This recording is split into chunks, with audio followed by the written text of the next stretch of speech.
Run करा कर देखिए, आपके पास आउटपुट आ रहा होगा एक छोटी सी विंडो में।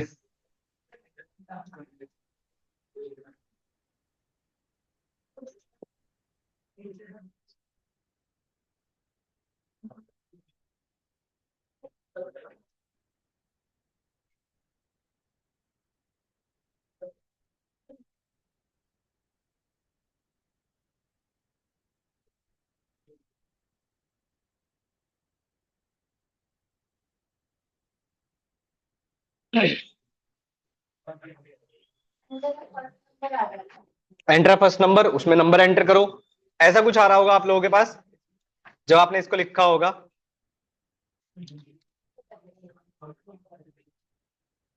कुछ ऐसा आ रहा होगा आप लोगों के पास जब आपने इसको रन किया होगा, तो आपसे पूछ रहा होगा एंटर फर्स्ट नंबर। भाई आपने एक्स की वैल्यू एंटर की, सपोज करो 536, ओके किया, तो आपसे सेकंड नंबर पूछ रहा है। आपने किया 35, तो आपके पास एक मैसेज बॉक्स लिख कर आएगा जिसमें लिखा है x is greater than 5। Simple, बस यही है इसमें, और कुछ नहीं है। ये सब हम प्रोग्राम जब बनाएंगे तब बहुत यूज करेंगे, तो बेसिक जान रहे हैं बस इसका। अभी तो बेसिक ही चल रहा है। करूं नेक्स्ट? हो गया ये वाला? अभी आएगा थोड़ी देर, मतलब 2-3 क्लासेस बाद आएगा। हाँ, काम नहीं आता है, पर सीखना तो है ही ना। पढ़ेंगे कैसे, पढ़ना तो है ही।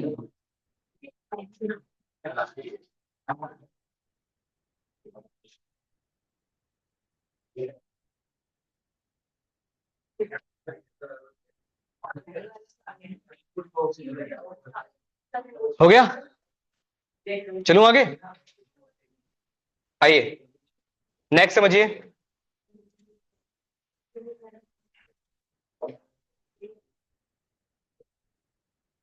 नेक्स्ट समझिए ये वाला। अब पाइथन में आप लोगों ने लूप्स पढ़े होंगे, ठीक है? तो यहां पर भी आपके पास लूप होता है, पर लिखने का बस थोड़ा सा तरीका चेंज है। मैं क्या क्या चेंज कर रहा हूं बताता हूं, एक सेकेंड।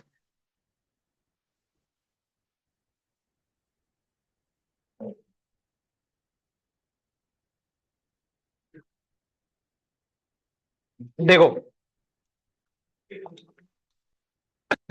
आपको इसका आउटपुट देखने के लिए क्या करना, कि आप एक यहां पर नई शीट ले लेना, एक्सेल में एक नई शीट ले लेना और उसी के नीचे लिखना स्टार्ट कर देना। बस ये वाला कोड, वो जो वीबीए की विंडो है, इसी के नीचे लिखना स्टार्ट कर देना। बस नई शीट यहां पर ले लेना। मैं कोड समझाता हूं, कोड है क्या। आसान है, ऐसा कुछ है नहीं। फॉर लूप आपने पहले भी पढ़ा हुआ है। देखो, यहां पर पहली लाइन पर लिखा हुआ है डिम आई एज इंटीजर। एक इंटीजर बनाया, एक लूप स्टार्ट किया, कहां से? 1 से। कहां तक जाएगा? 10 तक। और 10 स्टेप 2। अरे पाइथन अगर आप लोगों ने पढ़ी है तो आपने एक सिंटेक्स देखा होगा ना, कुछ ऐसे लिखते हैं हम लोग, फॉर आई इन रेंज 1, 10, 2। ठीक है, स्टार्ट स्टॉप स्टेप। तो यहां पर भी वही लिखा हुआ है ये, कि 1 से स्टार्ट किया गया है, 10 तक जाएगा, 10 से मतलब एक पीछे तक जाएगा, और स्टेप 2 मतलब एक एक छोड़कर चलेगा। अब जब आई की वैल्यू सबसे पहले क्या मिलेगी? 1, तो ये अंदर आएगा। और अंदर आने के बाद यहां क्या लिखा है? सेल्स। ये वही वाला लिखा है एक्सेल के अंदर राइट करने के लिए। तो यहां पर आपको कुछ ऐसा नहीं दिखाई देगा, सेल्स 1,1 ये दिखाई देगा या नहीं?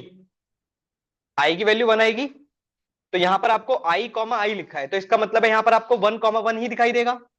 तो ये कौन सी रो और कौन से कॉलम पर राइट करेगा डेटा?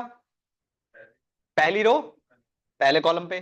फिर आई की वैल्यू बढ़ जाएगी, और आई की वैल्यू कितनी हो जाएगी? 2 या 3? भाई स्टेप 2 है ना, तो कितनी हो जाएगी आई की वैल्यू? 3। तो फिर यहां पर क्या दिखाई देगा? 3,3। तो मतलब सेल्स का थर्ड रो थर्ड कॉलम। तो आपको जो आउटपुट दिखाई देगा इसका, वो कुछ ऐसा दिखाई देगा। मैं दिखाता हूं, इधर देखना आप लोग, डायगनली कुछ ऐसा दिखाई देगा। कुछ ऐसा दिखाई देगा। तो डायगनली कैसे राइट करते हैं एक्सेल के अंदर, वो आपको यहां पर दिखाई दे रहा होगा। आए कुछ समझ?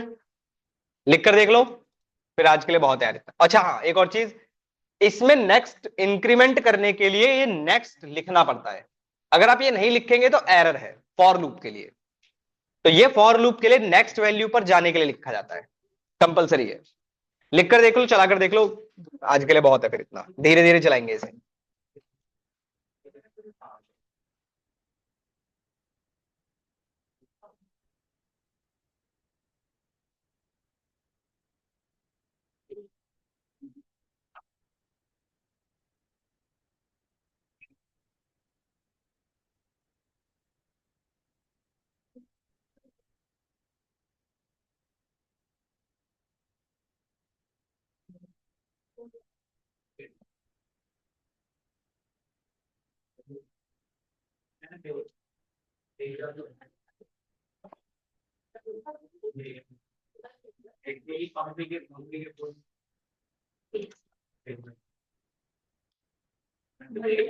छोटा सा एक कोड है, लिख कर देख लो।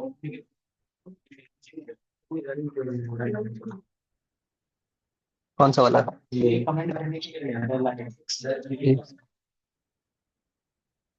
एरर आ रही है इस पे।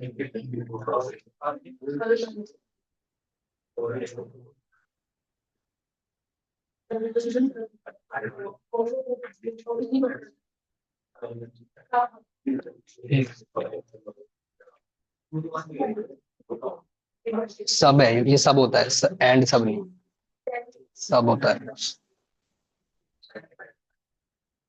यहाँ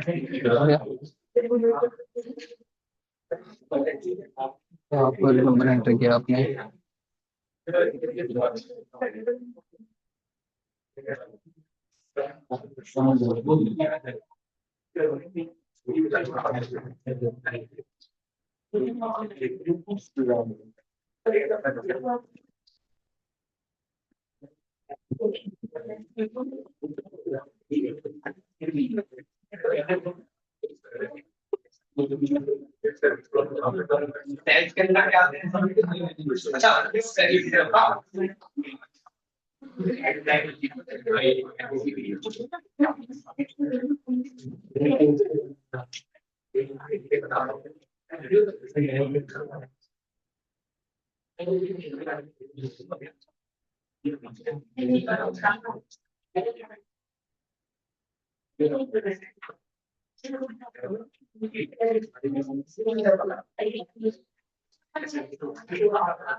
क्या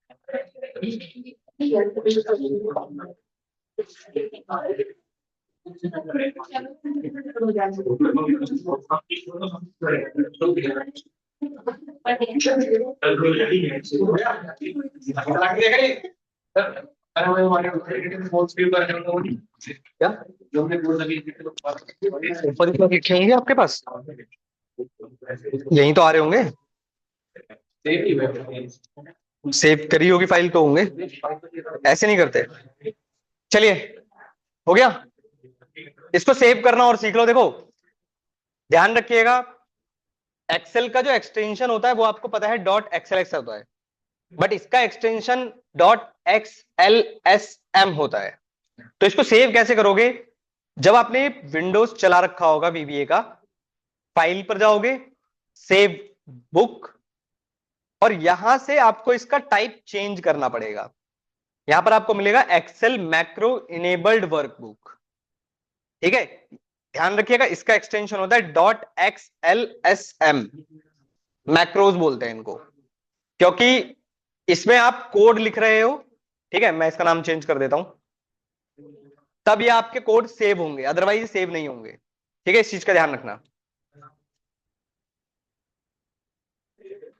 ठीक है, बहुत है इतना, लिख लिया ये, हटाओ इसको, अटेंडेंस लगा देना यार।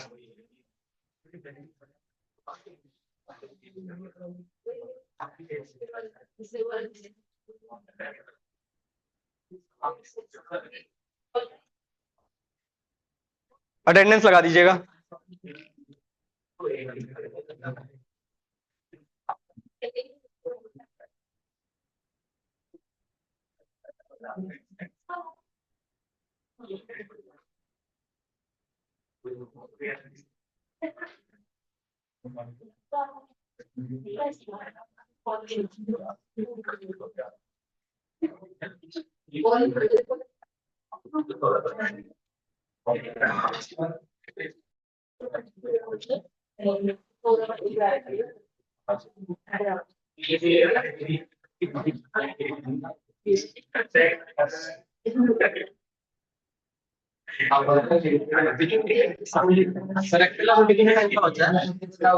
है थोड़ा अभी और बचा है। अभी हाँ, दो चार चीजें और हैं, वो रह गई थी स्टार्टिंग में, वो करा दें। चले भाई, मिलते हैं नेक्स्ट क्लास में।